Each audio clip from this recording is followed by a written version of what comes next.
Saint Martin বঙ্গোপসাগরের অববাহিকায় অবস্থিত বাংলাদেশের একমাত্র প্রবাল দ্বীপ। অপূর্ব প্রাকৃতিক সৌন্দর্যমণ্ডিত এই দ্বীপটি বাংলাদেশের অন্যতম পর্যটন স্থান। টেকনাফ শহর থেকে ৯ কিলোমিটার এবং মায়ানমার উপকূলের ৮ কিলোমিটার দূরে ছোট্ট এই দ্বীপটি অসামান্য প্রাকৃতিক সৌন্দর্যে ভরপুর। আজকে আমরা সেন্ট মার্টিন আইল্যান্ড সম্পর্কে নানা জানা অজানা তথ্যই জানব।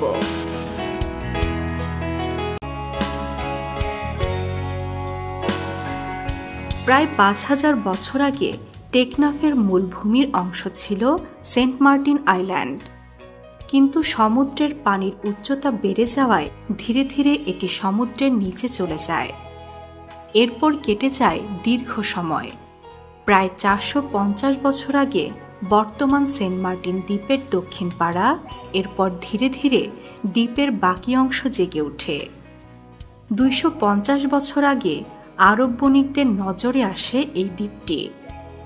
দক্ষিণ পূর্ব এশিয়ার সাথে বাণিজ্যের সময় আরব বণিকরা এই দ্বীপটিতে বিশ্রাম নিতেন। তখন আরব বণিকরা এই দ্বীপের নামকরণ করেন জাজিরা। ১৮৯০ সালে কিছু মৎস্যজীবী এই দ্বীপে বসতি স্থাপন করে। সে সময় এই দ্বীপটিতে প্রচুর নারিকেল গাছ ছিল। এই নারিকেল গাছ এবং জাজিরা শব্দের অপভ্রংশ মিলিয়ে এর নাম হয়ে যায় নারিকেল জিঞ্জিরা। ব্রিটিশ শাসন আমলে ১৯০০ সালে ভূমি জরিপের সময় এই দ্বীপটিকে ব্রিটিশ ভারতের অন্তর্ভুক্ত করে নেওয়া হয়। ব্রিটিশরা খ্রিস্টান সাধু মার্টিনের নাম অনুসারে দ্বীপটির নামকরণ করেন সেন্ট মার্টিন। তবে গবেষকদের মতে দ্বীপটিকে যখন ব্রিটিশ ভারতের অন্তর্ভুক্ত করা হয়, তখন চট্টগ্রামের জেলা প্রশাসক মার্টিনের নাম অনুসারে এই দ্বীপের নামকরণ করা হয়। এককালে নারিকেল জিঞ্জিরা বিখ্যাত হয়ে ওঠে সেন্ট মার্টিন নামে। এক হিসেব মতে সেন্ট মার্টিন দ্বীপে এখনও ১.৫ লাখেরও বেশি নারিকেল গাছ আছে। মাত্র ৮ বর্গ কিলোমিটার আয়তনের এই দ্বীপটিতে বাস করে ৭,০০০-এরও বেশি মানুষ।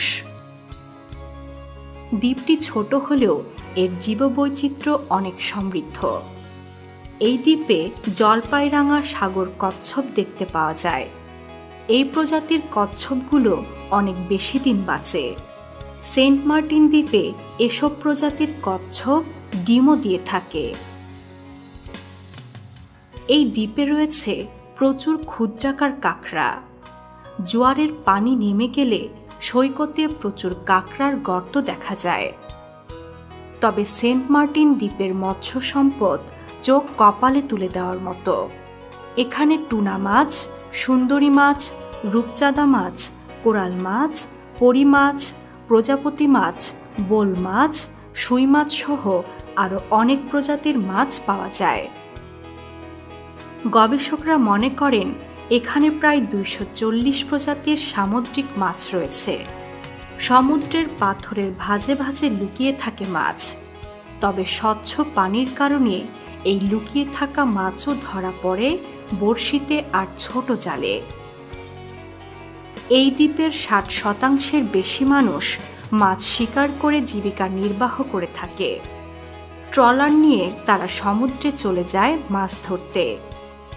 মাছ ধরা ও শুটকি প্রক্রিয়াকরণের পাশাপাশি পর্যটন সেবার উপর নির্ভরশীল তারা। সেন্ট মার্টিন আইল্যান্ডের স্বচ্ছ নীল জল এই দ্বীপের প্রধান আকর্ষণ। সমস্ত দ্বীপ জুড়ে রয়েছে মানুষের আনাগোনা। এই দ্বীপের শান্ত ঢেউ মনের মধ্যে এক অপূর্ব প্রশান্তি এনে দেয়। যতদূর চোখ যায় কেবল নীল আর নীল জলরাশি। দ্বীপে ছড়িয়ে আছে অপূর্ব সুন্দর সব প্রবাল। এখানে প্রায় ৬৬ প্রজাতির প্রবাল দেখতে পাওয়া যায়। এই কারণে প্রতি বছর হাজার হাজার মানুষ ছুটে আসেন এই দ্বীপে। বাংলাদেশের ভ্রমণপ্রিয় মানুষের কাছে সেন্ট মার্টিন দ্বীপটি খুবই জনপ্রিয় এবং বহু পর্যটক রয়েছে যারা প্রতি বছর অন্তত একবার হলেও সেন্ট মার্টিন দ্বীপে ঘুরতে আসেন।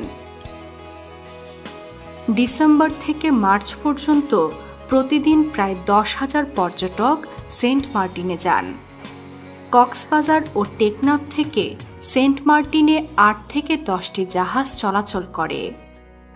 জাহাজে করে সেন্ট মার্টিন দ্বীপে যাওয়ার পথে চোখে পড়ে দূরের পাহাড়, আর জাহাজের পাশ দিয়ে উড়ে যায় অসংখ্য সিগাল। নীল জলের পটভূমিতে উড়ন্ত পাখির খেলা পর্যটকদের জন্য বাড়তি আকর্ষণ। সেন্ট মার্টিনের এমন রূপে মুগ্ধ হয়ে বাংলাদেশের জনপ্রিয় লেখক হুমায়ুন আহমেদ এই দ্বীপে তৈরি করেন একটি নিজস্ব বাড়ি। নাম রাখেন সমুদ্রবিলাস। কিন্তু অতিরিক্ত পর্যটকদের চাপে এই প্রবাল দ্বীপটির জীববৈচিত্র্য হুমকির মুখে।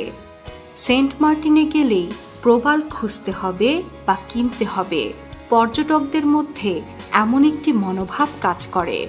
এই কারণে 2045 সালের মধ্যে দ্বীপটি পুরোপুরি প্রবাল শূন্য হয়ে যেতে পারে।